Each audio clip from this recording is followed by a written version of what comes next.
You're listening to Later with Mo Kelly on demand from KFI AM 640. And the Grammy nominations for 2025 were announced today. There is only one story in a news sense connected to these Grammys. Yes, Taylor Swift got some nominations. Yes, there's all sorts of young talent which is going to be featured, and younger people will love seeing, I don't know, what is it, Chappell Roan, Rowan? How do you pronounce these young artists' names anyhow? Well, I think it's Chappell Roan, but I don't know if you heard my 7 o'clock newscast. I couldn't pronounce any of the names. I'm convinced that they were all just made up. Charlie XCX. Right. He was struggling. Chappell Roan. Yeah. Okay. It sounds like chaperone. They need to learn how to name themselves better. It's a type of horse. Anyhow, the only story is Beyonce. Not that she has 11 nominations. No, that's not the story. Not that she is the all-time leader in nominations. That's not the story. But I will say this. The reason that she's the all-time leader in nominations is largely connected to the fact that there are more categories now. When I worked at the Grammys, you only had like one R&B category. Now they're like 5. Progressive R&B album, rap album with R&B flavor, some stuff like that. It's just, they have a whole bunch of categories, far more than when I was working there. There are more opportunities for Beyonce to be nominated. The only story is if she were to win Album of the Year. Not if she were to lose, because she's always lost Album of the Year. She's never won Album of the Year. We talked about this last year, right about this time, and we said that Beyonce and her husband, Jay-Z, have said very publicly how they want Beyonce to win Album of the Year. And when she dropped this country album, it was clear, she's going for Album of the Year. She's trying to appeal to a music buying base, which is very different from either hip hop or R&B. And yes, it received a lot of radio airplay on country stations, and we told you how that was. It was not organic, but that's just the business. We told you how she was not snubbed by the CMAs, but how that process works. She did not get any CMA nominations or awards. But ultimately, this was always about the Grammys from day one. This was about positioning herself to best have a chance at winning that elusive Album of the Year. Here's something else you should notice. When she garnered 11 different nominations, if you know how the Grammy process works, yes, it's industry professionals voting for industry professionals, but it's almost like a club where you have these cliques inside of the Grammys, people who are either associates of Beyonce professionally, or they're people who work at Beyonce's record label, people who qualify to be members, and they vote for Beyonce across the board. Just because she could come out with Mary Had a Little Lamb, a cappella, they would vote that as well. So this is a year that Beyonce clearly has marshaled her troops, got everyone together, and they have a cohesive plan to get Beyonce Album of the Year. That is the only story for these Grammys. Do you think, even with all this, because there's a lot of stiff competition, do you think that she can get Album of the Year in the same year where you have so many pop acts going for Album of the Year? Because Album of the Year typically goes to pop artists. That's right. And I'll tell you why this is, put it this way, if it's not going to be this year, it will never be a year. If you look at who else is in the category, New Blue Sun, which is an album by Andre 3000, one of the members of Outkast. This is a flute album. There's no way that that's going to win. It's not. Andre 3000 does not even have the profile within the Grammys that Beyonce does. So he's not winning. There's Short and Sweet by Sabrina Carpenter. That's a banger. That's a banger. She's got songs on the radio all day long. Right. Brat by Charlie XCX. That is competition. That's competition. But Yeah. outside of that, Jesse Volume 4 by Jacob Collier, whatever. Never heard. No, not winning. Hit Me Hard and Soft, Billie Eilish. No, it's not Billie's year. Not Bill's year. Not Bill's year. I can see it. Yeah. Yeah. So we're only talking about one of three. That is winnable. That's doable. Sabrina Carpenter had a huge year, as did Charlie XCX. This is her last best chance. When I say last best chance, Beyonce's 42 now? Something like that? Easily, yeah. She's aging out of the album of the year demographic. This is probably her last chance. And you and I were talking about this off air, Tuala. It's not her best music. Not even by a long shot. Look, I'm not trying to get the beehive buzzing, F but them, I I don't care. listened to it. F the Hive. F the Hive. Mo Kelly said that. At Tuala Sharp Mo on Twitter. Kelly said that. Mo Kelly said that. I listened to it, and unfortunately, look, this is no slight against her. There is no denying her talent. She is stellar when it comes to singing, performing, all that. She's the total package. But this, to me, in listening and trying to give it a chance and say, let me listen to this, I want to hear what this has, I did not hear anything that I thought was stellar. Conversely, when Kanye West dropped his gospel album, and a lot of people were like, what the hell is going on here? I listened to that. With all the controversy that Kanye West kicks up, and I was like, wow, there are some really sincere, solid records on this album. May not have been perfect, but there's some stuff that I'm like, I like this. And I don't have anything against country. I like a hit. I like a hit record. That was your damn job to identify hits. That's what I did. And I did not hear anything that I said was an out-the-box hit. There just wasn't. In my professional opinion, someone who was to sit and listen to this stuff and try to say, this is an outright banger, let's go with it. No, I get the marketing machine that went behind Texas Hold'em. I get all that. I understand why you would think it's just, that was an out-of-control hit. No, it was an out-of-control marketing machine. Okay, we might have to change some of our show tonight because Fork reporter Neil Saavedra just hit me, and he said that, as in Texas Hold'em, I assume he's referring to, that is a great song, period. Neil Saavedra, you're wrong, and if I didn't like you as a person, I'd call you a bunch of names. He's lucky I love him. But Neil, you're known for food, not music. Right. Okay? If we were talking about pizza, pasta, that'd be different. You would know something about that. You'd know something about food music. I think we need to reach out to Neil Saavedra and see what the hell he's thinking about. Yes. But I will say this. I listened to that whole country album, and I'm not putting in quotation marks. I think it qualified as a country album. But there was nothing special about that album, top to bottom. For me, it was a novelty record. And if you take Beyonce's name off of it and put any other country artist's name on it, no one would have given it a second listen. All right, I got an idea. New segment starting next week called Ask a Cracker. What do you mean, like Ritz? Saltine? No. I don't know if you knew this, but during grad school, I spent some time as a bartender in a great big country nightclub where I had to wear a denim shirt and a string tie. You're adding now another job to your history. Yeah, it was priceless. I wouldn't trade it for anything. I can tell you as a connoisseur of this awful country music that compared to the stuff we had to listen to, it's not bad. Oh, no one's saying it's bad. It's fine. It's not album of the year worthy. The body of work of that country album is, for me, nothing special. Yeah, but this is the same conversation that you just had and may not realize about the legacy admissions to the schools. None of this is about merit.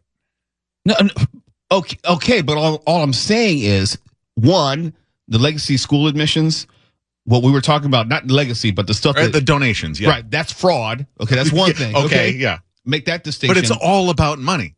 always follow the advice of Deep Throat in the parking garage. Follow the money. Well, that was dark. But no, yes, it is all about money, but I can authoritatively speak on it from a musicology standpoint, and I can use other albums of the year as a reference point and comparison point. This album on its own is nothing special. Historically, you usually could point to 2 or 3 songs that stood out either on radio or within sales that were stellar. Stellar. And I can tell you this because Kiss FM, right upstairs, that was playing Beyonce's record Out of Control. Righteously so, because there was a lot of hype behind it and there were a lot of requests for it and things like that. Beyonce's music has almost all but faded on Kiss, and the music you hear most on Kiss, the number 1 pop station in the country, is Chapel Rowan, and you hear the other little girl that's on Charlie. Charlie and the other one. Okay, Charlie and Sabrina Carpenter. Sabrina Carpenter. That sounds Those are like the a no 3 on artists. Ask a Cracker. No, I mean, look, if you want to put yourself out there with that segment, I'm with it. Mark Rahner. I'm with it, Mark. I do not condone the use of such terminology. No, I withdraw it. I Or withdraw it. language. Look, Mark, we got to go to break. We'll see if we can hunt down Neil Saavedra so he can tell us why he's wrong in just a moment. You're listening to Later with Mo Kelly on demand from KFI AM 640. Last segment, we were talking about the Grammys, and I said there's only one story. It's Beyonce, and whether she wins Album of the Year. I don't think that this country album, is all that great. I think her Lemonade album is something that I listen to rather, now and then, not frequently, but I think it's much better musically than this country album. It's a fine, whatever country entry. I just don't think it's special, with the exception of the name of the artist on the project, Beyonce. Neil Saavedra, who knows a lot about food and nothing about black people or music, wants to come on now and tell me how I'm wrong. Hi, Neil. Nothing about what?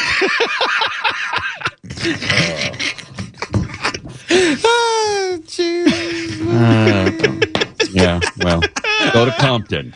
Who's there, your shade or mine? Oh, it's your shade. That's why I don't go to Compton anymore. No, I know nothing about music. I really don't. It's not my jam, but I do like old school country, the older school country. The stuff that is, rebellious and has attitude to it. But how can you say that Texas Hold'em isn't a great song unto itself? I'm not talking about the album. Okay, I put it this way. Change the that beat. Song has a great hook. It's super catchy, and it's fun to listen to. And I'm not a huge Beyonce fan or anything. I appreciate her talent and her abilities. I just don't think they make them like they used to, and most musicians sound like machines, factories now. I like her take on the country genre. Texas Hold'em has a heavy beat bass line. You can't argue with her bona fides being from Texas. I don't begrudge what she did, and I don't question her sincerity in doing this or even knowledge of the genre. I'm just saying I wasn't moved by Jolene, what we just heard as I don't think that's a great rendition of Jolene, but it was, to me, that Texas Hold'em is a good song. But a good song by itself does not equate to Album of the Year. Did he just tag team Koala in? Well, he was already. I was already in this conversation. Right, he was already here. You knocked at the door just 2 minutes ago. He's been here. You jumped into the ring in the middle of our match. I texted, it's a good song.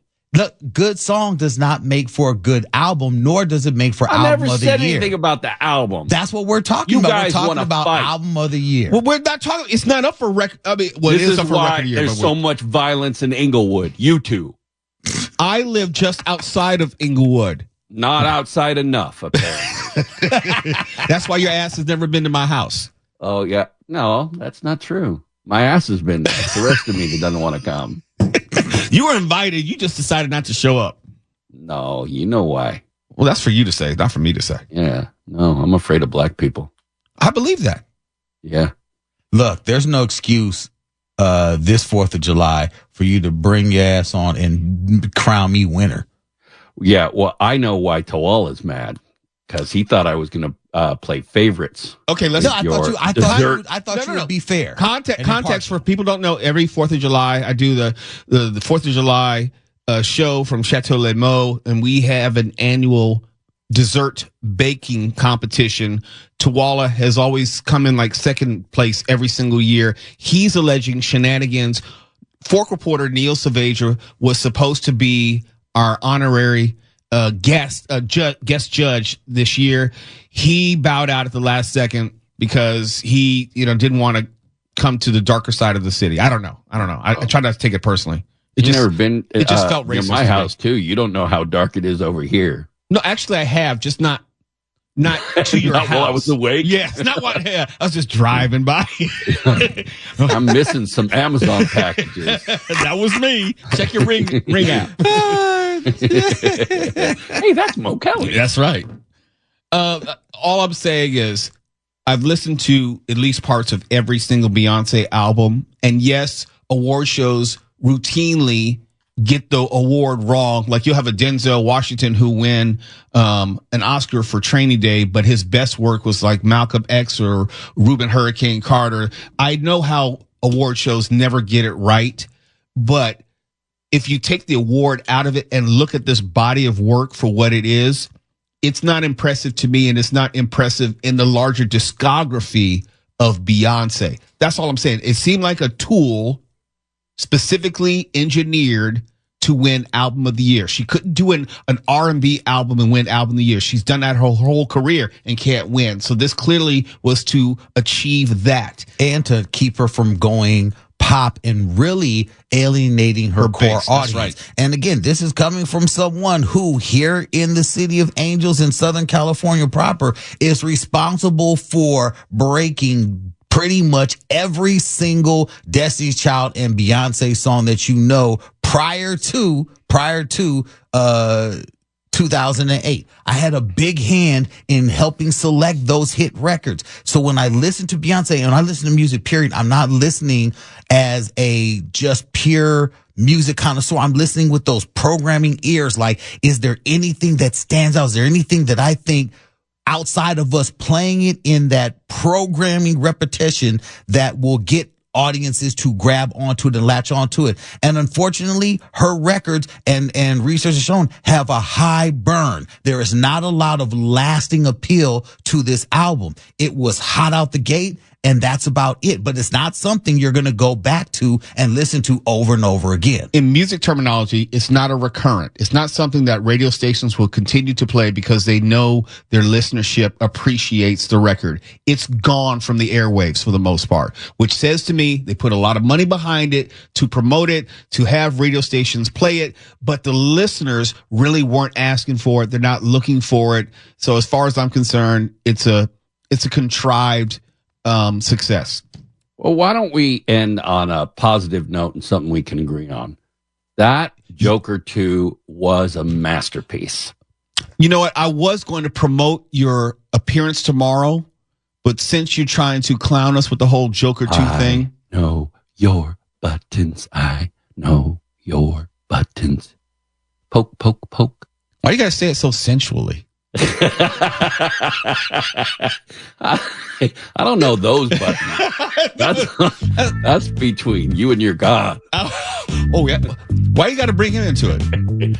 I know your buttons, baby. The Mo buttons. Okay, I'm like really, really uncomfortable right now. Are you? Or are you super comfortable? Yeah, I'm. Hey, tell us real quick about your appearance tomorrow. Oh, thanks, man. Bill Handel and I are broadcasting live from Wild Fork in Laguna Niguel, and we're going to be hanging out from 2 to 5. We'll do the Fork Report live. We'll be grilling out there. If you haven't been to a Wild Fork foods location, I think we have, I don't know, around 10 or so, maybe a little bit more here in the Southland. But they're great. They are great places. We'll have Big Green Egg out there. We'll have some folks grilling, including my buddy Wing Lamb from Wahoo's Fish Tacos. We'll have Craig Fritz from Big Green Egg out there grilling. It'll be a good time. We're even giving away a Mini Max Big Green Egg. You got to be present to win, and it'll just be fun. It's like just an opportunity to hang out with listeners, give some things away, and talk about Thanksgiving and grilling. All right, you gonna save some food for me? Always. All right, that's all I ask. I wish you lived closer. That's a haul out there. It's a haul. Oh, it's a haul. It's a haul. A haul and a half. Yeah, but I like you. I considered it for all of 4 minutes. I did. Mm-hmm. Hey, I got to run. Yeah. You're still wrong, but thank you for coming on. Gee, last time I texted you during the show, hey, I like that bumper music. Oh, yeah, I want to come on and have the crap knocked out of you? No. You can't quit me. You know you love me. Bye, Neil. All right. Bye. You're listening to Later with Mo Kelly on demand from KFI AM 640. Now on Later with Mo Kelly, Mark talks about movies and TV, pontificates about pop culture. Rahner Report with Mark Rahner.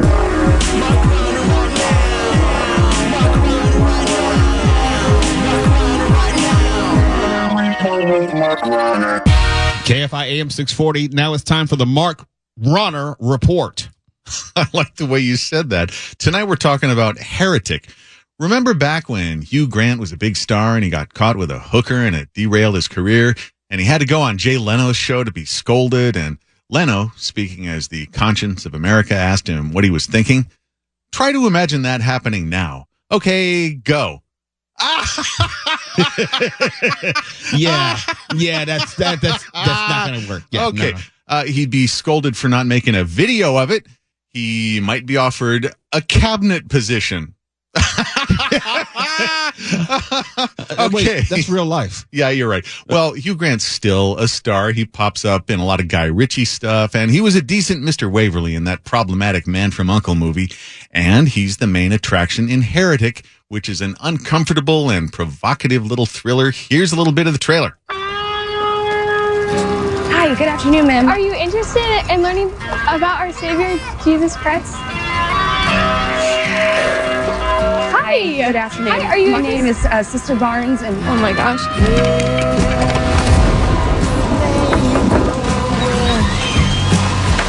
Are you interested in learning more about the Church of Jesus Christ? Come on in. We can't come inside unless another woman is present. My wife is home. Does that count? Great. You like pie? Yeah. My wife has pie in the oven. I could tell that you are a very spiritually curious person. I think it is good to be religious, to find your faith in a doctrine you actually believe. Well, our work here is done. Now, I will go and check on the pie. So sleep, silence. Now, we're going to skip a little ahead in the trailer here because it's largely visual and this is radio. We just need to go home. I won't keep you if you wish to leave. But I want you to choose which door to go through based on your faith. What does this have to do with us leaving? Everything.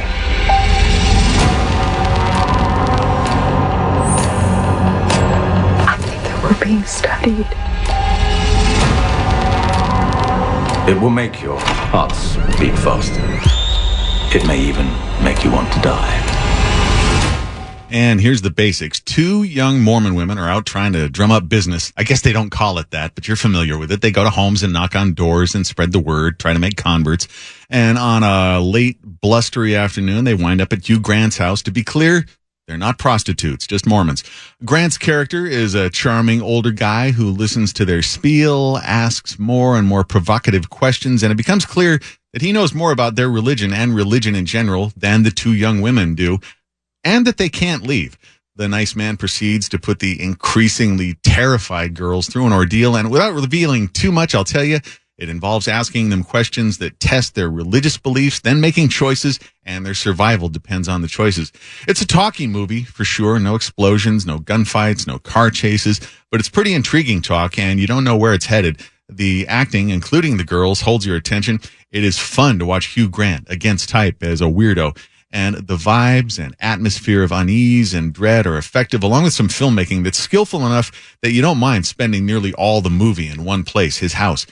Some people might argue the dialogue can get a little too much like those tedious late night dorm talks that are fueled by whatever you got in the room there. But I don't think it ever quite crosses that line. And I have a philosophy degree, so I know some BS talk when I hear it. The writer-directors are Scott Beck and Brian Woods from A Quiet Place, 65. You remember that dinosaur movie? Boogeyman. All entertaining stuff, if not instant classics. These guys haven't achieved the status of, hey, the new Beck and Woods movie's out, but it might happen, and it might come the day when you get tickets as soon as you hear they've got something out. This is a pretty good movie. I like movies like this that combine a thriller with kicking around some provocative observations about religion. And if the U.S. is going to become more and more of a theocracy to the eternal horror of our founders, the more of this kind of stuff, the better.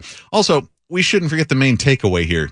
If you go to someone's door to bug them about your religion or anything else, you really deserve whatever the hell happens to you. Oh, wow. I don't even answer. Wow. Now, listen to me. I don't even answer my phone. You think I want you at my door if you're not bringing food and without texting first? You are taking your life in your hands. Mo, that's your Rahner report. A little short this week. You say taking your life in your own hands.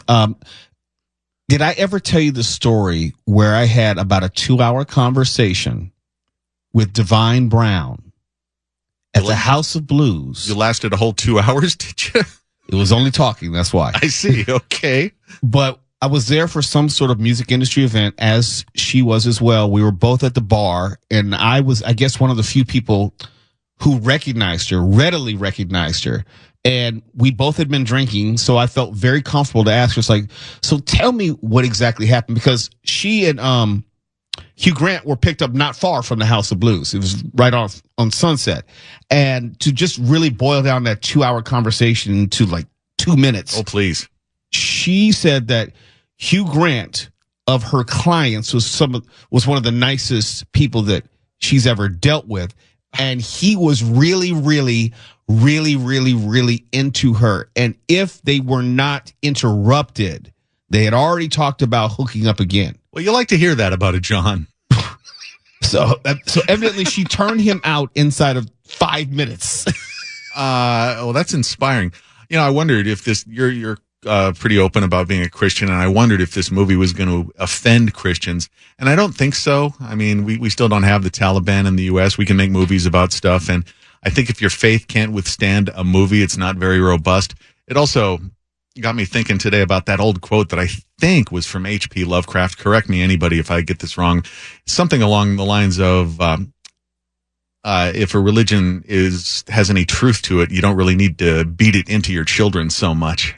Well, I don't know if I would agree with that, but I will say for my faith personally, and what the Bible says is about your personal relationship. It's not connected to what other people think, what other people do, whether somehow Christianity is celebrated in the Bible. That's the stuff that's in the world, and we're taught to be in the world, but not of the world. Sure. I think we're just well into this era where people have made an avocation of taking offense at anything they don't care for instead of just avoiding it. And consequently, artists avoid a lot of material that's like this. So I think it's a breath of fresh air to have something like this in a theater. Well, I think there's a distinction to be made as to Christianity and Christians.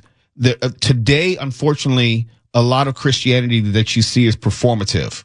They use it as a sign they put on a door, on their social media profile, not how they approach the world and how they try to live in the world. And trust me, I am no means the same. No means the same. But, we could talk all night about people who put Christian as the first line on their resume, but do nothing to act like Christ. I have many thoughts on that. Well, I'll say it for you. Usually it's a sign to say, this is who I like. This is who I identify with for political purposes. And you can assume then I don't like non-Christians. It's used as a statement for other people. Some people may call it even virtue signaling, when it's not supposed to be something that you broadcast. It should be exhibited through your behavior. That's right. Jesus instructed people to go pray in the closet and watch out for the hypocrites who do it in public. That's correct. And we've gotten further in this than the movie, I think, actually goes. But I think if you like wrestling with this kind of stuff and a little touch of suspense and horror, this is going to be a lot of fun for you. Do you remember what was that movie? It was about the the child, I can't remember what it was, but it was a movie about Christianity and how the world was going to end, and this child had to be born. The Omen? No. It was about the final child, and you had to refill the guff. I can't remember the name of the movie. Was it a horror film? Kind of a horror film, but it was based in the theology of Christianity. I have to find it during the break because I can't remember the name of it. Oh, yeah, you got to let me know. Yeah, but it was one of those movies where I don't mind if you take Christian doctrine to tell a story or a version of how we could interpret it in modern day. Well, you know, the comedian Bill Hicks, the late comedian Bill Hicks, he had a lot of Christian material. The Seventh Sign. Oh, yeah, I have seen that. Yeah, The Seventh Sign. Bill Hicks did some material that made some people in the audience mad, and they followed him outside, and they were going to beat him up. And he says, "Oh, you guys are Christians?" And they go, "Yeah." And he says, "Well, forgive me." He's not wrong. That's all I got. He's not wrong. It's Later with Mo Kelly, KFI AM 640. We're live everywhere in the iHeartRadio app. You're listening to Later with Mo Kelly on demand from KFI AM 640. And how's a breakdancer? Once upon a time, you might have seen a video or two pop up on my Instagram. And you know, I really have nothing nice to say about the Australian breakdancing champion, Ray Gunn. Well, I guess because of all of the haters like me, all the criticism, all the negative notoriety, Rachel Ray Gunn has announced that her professional breakdancing career, I'll put it in air quotes, is over. To be fair, I never competed in the Olympics. She did, coming in dead last and not garnering 1 point. But her career is coming to an end. And, you know, she went viral for her strange breakdancing and her kangaroo hopping and rolling around on the ground. And she became a viral sensation. And while she says she still breaks, she's not going to compete anymore. On Australia's 2-day FM, the Jimmy and Nath show, 37-year-old Gunn said she only breaks at home with her partner as it's become really difficult for her to do now. What do you mean difficult to do? What else are you doing? I only break at home now. She's an icon now. You can't just go and break places when you're an icon like that. Quote, dancing is so much fun and it makes you feel good. And I don't think people should feel crap about, you know, the way that they dance. What does that mean? She's saying dance like no one's watching. And she says you shouldn't feel bad. Like, that's a t-shirt motto. You know, dance like no one's watching. It doesn't matter if you have no rhythm and you're bad and you look like you're being electrocuted. Just do it. Quote, it was really upsetting because I felt like I just didn't have any control over how people saw me or who I was. And she blamed the negative perception of her on the internet. Well, who's the internet?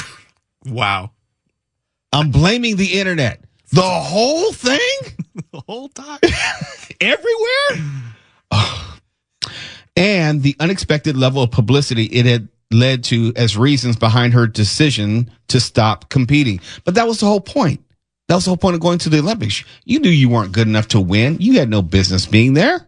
Wait, she thought that she was going to do that thing that she did on the world stage for all to see, and we were supposed to not criticize it? Because it was the thing that she did. It's not breakdancing. She did a thing. She did say one time, quote, I've heard some of you think you can do better than me. Really? Let's find out, shall we? I wish she would have called me out. I would have taken that challenge in a heartbeat. I would have been Bobby Riggs to her Margaret Court. I don't make a lot, but I'd pay to see that. Oh, yeah. That would be one I would turn into a reality show. I would actually start stretching and practicing again.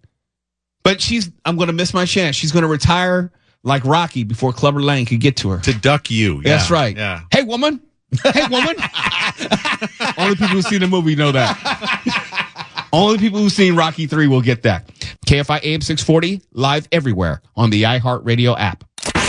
Talk without the tilt. KFI And KOST HD2. Los Angeles, Orange County. Live